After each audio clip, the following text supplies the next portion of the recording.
Good evening. Welcome to Chartwell Booksellers. My name is Barry Singer. I'm the proprietor on these premises, in case you didn't know. We're delighted this evening to be able to celebrate with Martin Gilbert the publication of his latest work, A Complete History of the Second World War. Mr. Gilbert is a very favorite author of ours.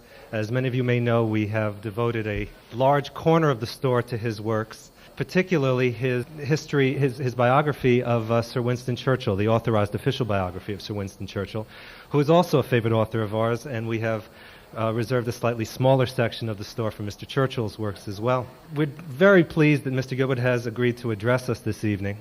And without further ado, Mr. Martin Gilbert.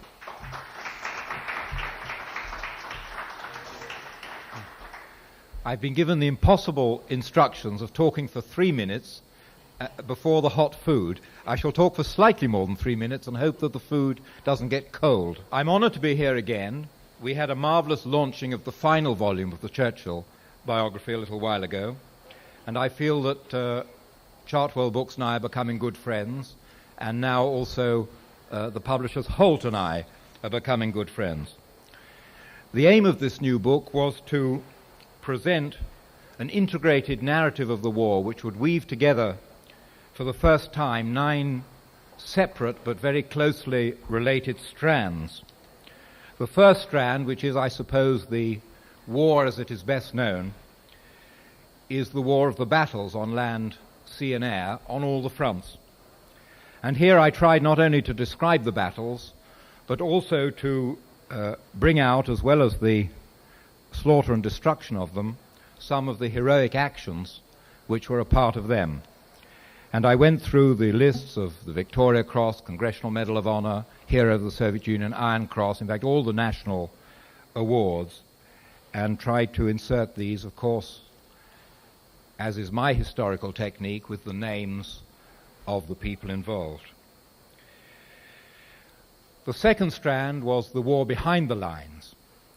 I felt that in my reading of the history, that again and again the partisans and resistance fighters had had a considerable effect on the course of the fighting and on the eventual breaking of the resolve of occupying powers, and the way in which these forces were able to combat very powerful occupations was something I very much wanted to put in. My wife and I traveled around the areas under occupation in the Second World War and worked our way often from wall plaque to wall plaque.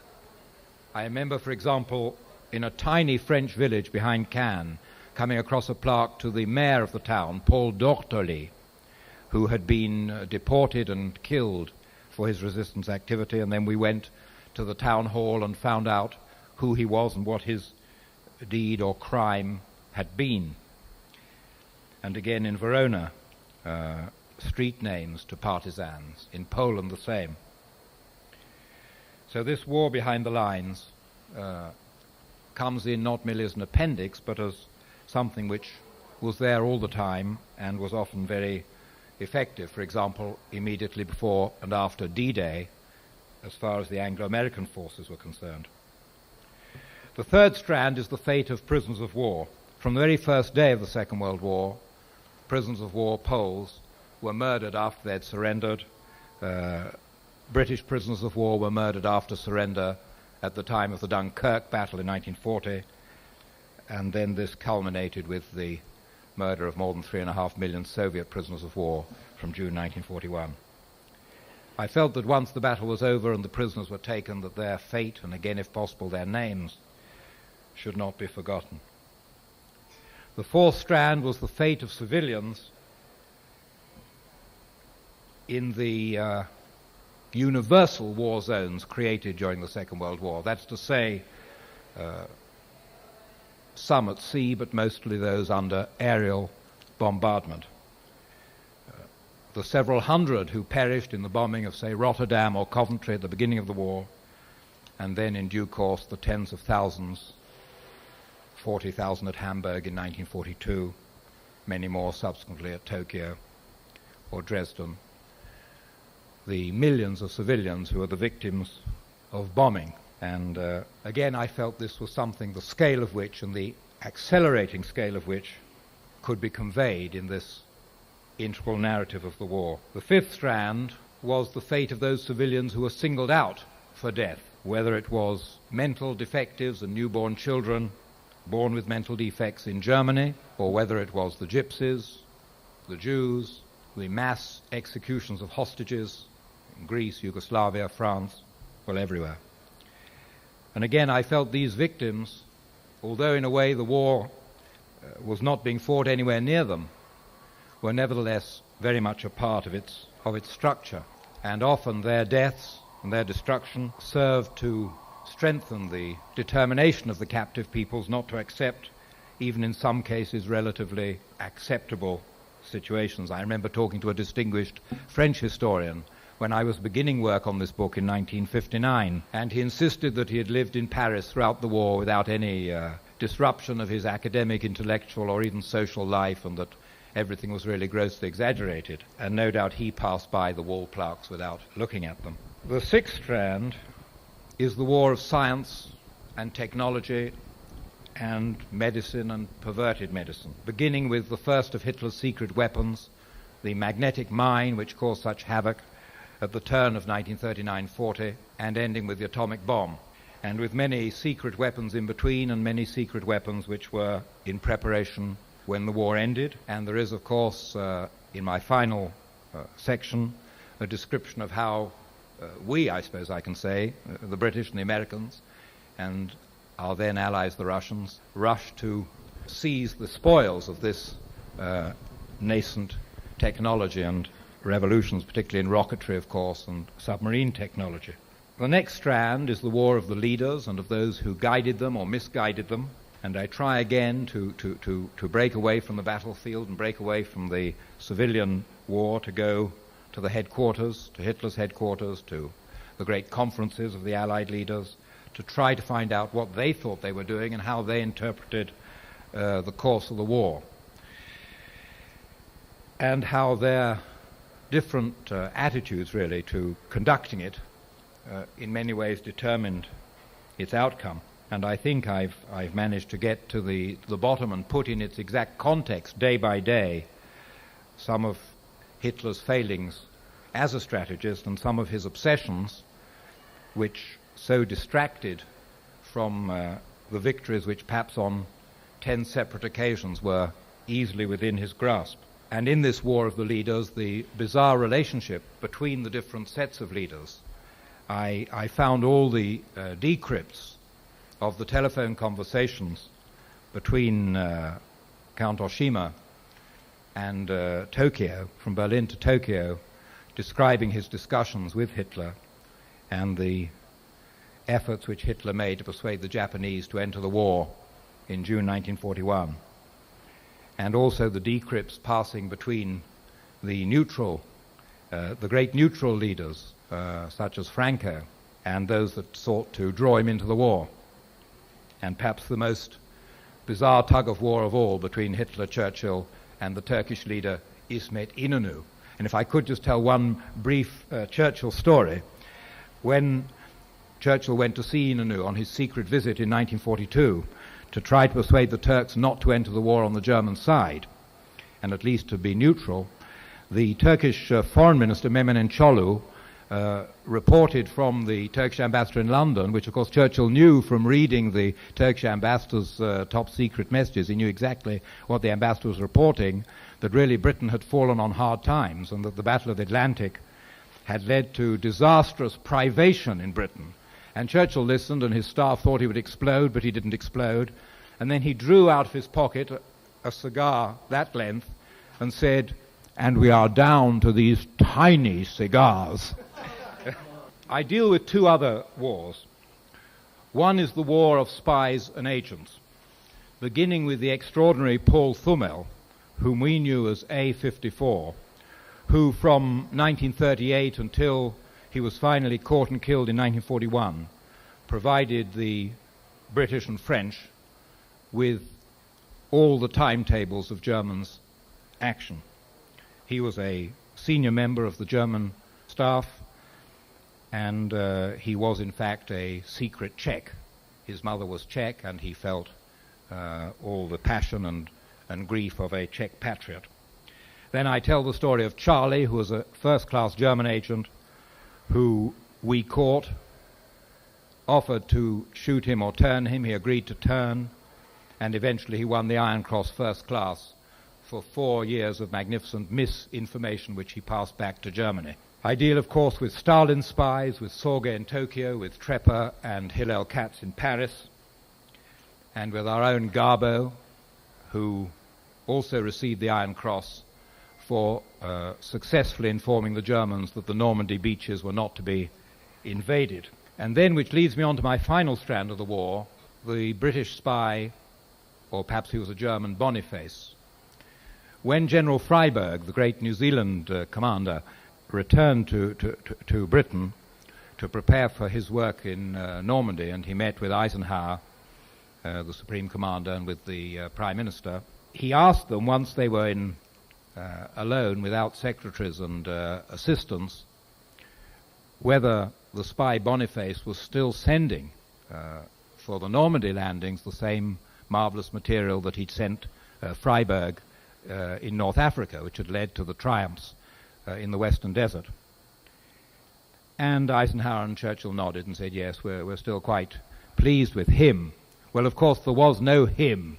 And my final strand, and it is the first time a history of the Second World War has brought this in its true perspective, in its full perspective, is the Signals War. Boniface was, in fact, the deceptive code name used by the Allies to indicate to the Germans that it was a person and not their own top-secret radio signaling systems which were betraying them. And I show how from September 1940 until the last day of the war against Japan, the ability of the Western Allies to read, by 1942, 4/5 of every single top secret signals circuit being sent, being used, one by one breaking the German Air Force, German Army, German Navy, German submarine circuits. Every single message sent by this top secret, what is known sometimes as Ultra or Enigma system, though it was much wider than that, every single message sent, for example, from the German naval headquarters at Flensburg to the submarine commanders to land German agents on the coast of Maine, was not only read by us simultaneously with being sent to the commander, but of course a small reception committee was always awaiting the gentleman landed.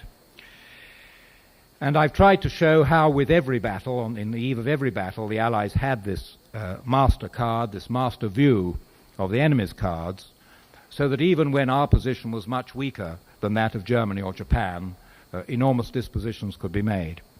And I was able also to tell in this book for the first time the extraordinary way in which Churchill and Roosevelt agreed to send Stalin every single piece of German signals intelligence relating to the Eastern Front, sometimes as many as 20 operational messages a day, beginning on the 8th of July 1941. So that before every single battle on the Eastern Front, Stalin was accurately apprised in detail of exactly the size of the German forces, their armaments, their instructions, their timetable, and, as I show in the Battle of Kursk, was able by 3 hours to anticipate the massive German bombardment which was intended to turn the tide on the Eastern Front. So this role of signals intelligence really is something not only new, but I believe very exciting in the story. There were some 5,000 cryptanalysts working around the clock. All the commanders-in-chief were in direct contact, of course, with them. The United States, I show how early in January 1941, the United States was brought into the secret and indeed brought over its own purple decoding machinery to Britain to work on it there.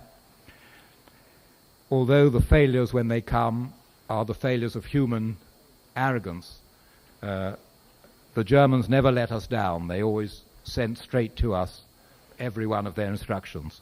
But sometimes we thought these people are boasting, and as, of course, in the famous and tragic case of the Indianapolis, that the Japanese submarine commander was simply trying to impress Tokyo by claiming that he had sunk this great warship. And I show that, for example, on the eve of our own Anglo-American assault in Normandy, there was no way in which this assault could have been carried out without signals intelligence. That Eisenhower and his staff, those who knew of Enigma, a very small number, of course, of any commander-in-chief staff, and Churchill and the British commanders-in-chief, had decided that there was no way in which they could land in Normandy unless, first of all, they knew exactly how many German divisions could reinforce the beachhead, and this they knew, of course, from the actual German instructions, unless a percentage of those divisions was held back by deceptive operations, including those which I show for the first time Stalin actively participated in. And this we learned was happening because, of course, again we got the instructions of the Germans to reinforce other areas than Normandy. Thirdly, if we knew the location of every single German unit which would face the Allied armies, and 3 days before D-Day, the last unidentified German unit was identified by its own signals, and incidentally enabled the Americans to move one of their parachute drops from a spot in which they would have received a very hot reception. And the final role of Enigma in D-Day, and it's one of some 400 examples of its role which I give in the book, was that Eisenhower and the British Chiefs of Staff, and indeed the Joint Chiefs, had decided that they must have 4 clear days of weather before they could land, and that when, on the 4th of June, on the night of the 3rd of June, they were informed that they only had 3 clear days, they were about to call off the landings, and the weather then was known to be going to deteriorate continually, when signals intelligence, dear Mr. Boniface, the Germans' own signal, von Rundstedt, informing Berlin that the British were working on a 4 clear day weather timetable, and that therefore, as he knew there were only 3 clear days, he was going to stand down defensive preparations in France. And once we knew that he knew that we needed 4 days, Eisenhower and those who had to make the decisions above him made the extraordinarily courageous but nevertheless signals-based decision to go without the necessary 4 days clear weather. Anyway, that's an intricate point. There are many such. I hope I've woven them together into something like a dramatic narrative. The war can hardly be dull, even with a dull writer. My final chapter is called Unfinished Business, and it takes the story of the continuing impact of the war in many spheres up to today. I was inspired to write it by a telegram which the British government sent to all Commonwealth governments, to Canada, Australia, and so on, in 1948, in August 1948, when our governments and your government were still actively pursuing Nazi war criminals, looking for them in the various DP camps and towns of Germany. And this was the British government's instruction to the Commonwealth. In view of future political developments in Germany and our desire to use Germany in a Western defensive system, it is now necessary to dispose of the past as soon as possible. Well, that is rather a nightmare for historians, the thought that the past can be disposed of, but this propelled me forward to take the past up to today and to end on a general reflection about how many of our lives, the lives of soldiers who fought in the war, the lives of widows, the lives of war orphans, the lives of survivors of massacres and atrocities, of bombardment, how many lives are still touched and even dominated by the pain of the war. And I'll end again with a little Churchill quotation. In 1946, when he was coming here to speak in Miami and Fulton and elsewhere, and he called the title of his address to the students and faculty of Westminster College, Fulton, "The Sinews of Peace." And when he was traveling in the train, which I shall be doing in 4 days' time from St. Louis to Jeff City, with Truman and Clark Clifford and others, we shall only have Clark Clifford with us, but then, of course, there was a great entourage. And one of the Americans present, I mean, he was a well-meaning fellow, he said, well, Mr. Churchill, you know, you must be disappointed in a way that the war's over, because, you know, that was, you know, such a marvelous time for you and so on. And Churchill said, I only know 3 things about war. Its squalor, its iron slavery, its overwhelming sense of loss. Thank you.